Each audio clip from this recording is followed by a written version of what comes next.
एक आदमी, एक प्लेन, एक सूटकेस जिसमें था बॉम्ब और एक कूद 10,000 फीट की ऊंचाई से रात के अंधेरे में।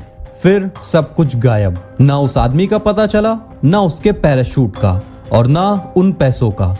50 साल हो गए लेकिन FBI अब तक हैरान है। ये कहानी है दुनिया के सबसे अजीबोगरीब हाईजैक की, जिसका राज आज भी सुलझा नहीं। 24 नवंबर 1971 पोर्टलैंड एयरपोर्ट से उड़ान भरता है फ्लाइट नंबर 305।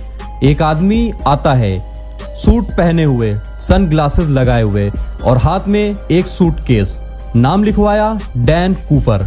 थोड़ी देर बाद वो एक पेपर स्लिप देता है एक एयर होस्टेस को और कहता है, मेरे पास बॉम्ब है, मुझे $2 लाख कैश और 4 पैराशूट चाहिए। पायलट प्लेन को लैंड करवाता है। FBI उस आदमी को पैसे और पैराशूट दे देती है। कूपर छोटी सी मुस्कान के साथ पैसेंजर को छोड़ देता है और फ्लाइट मेंबर के साथ उड़ान भर देता है मैक्सिको सिटी के लिए। लेकिन कूपर का प्लान कुछ और ही था।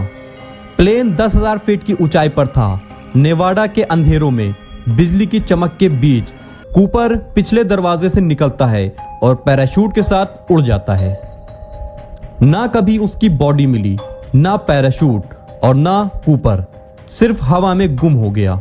FBI ने 800 सस्पेक्ट पे केस किया। 45 साल तक इन्वेस्टिगेशन चला। कंप्यूटर मॉडल्स बनाए गए, नदियां ढूंढी गई, जंगल ढूंढे गए, लेकिन 1980 में एक छोटे बच्चे को कुछ पैसे मिले जो रैंसम से मैच करते थे। लेकिन कूपर का एक भी ठोस सबूत कभी नहीं मिला। क्या कूपर प्रोफेशनल सोल्जर था? क्या वो CIA का एजेंट था?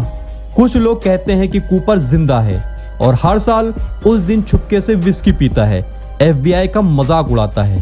कुछ लोग मानते हैं कि उसके पीछे कोई सीक्रेट मिशन था या फिर वो एक एलियन के कांटेक्ट में था। एक आदमी ने प्लेन हाईजैक किया बिना किसी खून के, पैसे लेकर हवा में उड़ गया और फिर दुनिया के लिए सिर्फ एक राज बन गया। ये था DB कूपर, या शायद कुछ और। अगर आपको ये कहानी हैरान कर गई हो तो लाइक करिए, कमेंट में बताइए क्या कूपर जिंदा है, और ऐसे ही रहस्यों के लिए चैनल को सब्सक्राइब जरूर करें।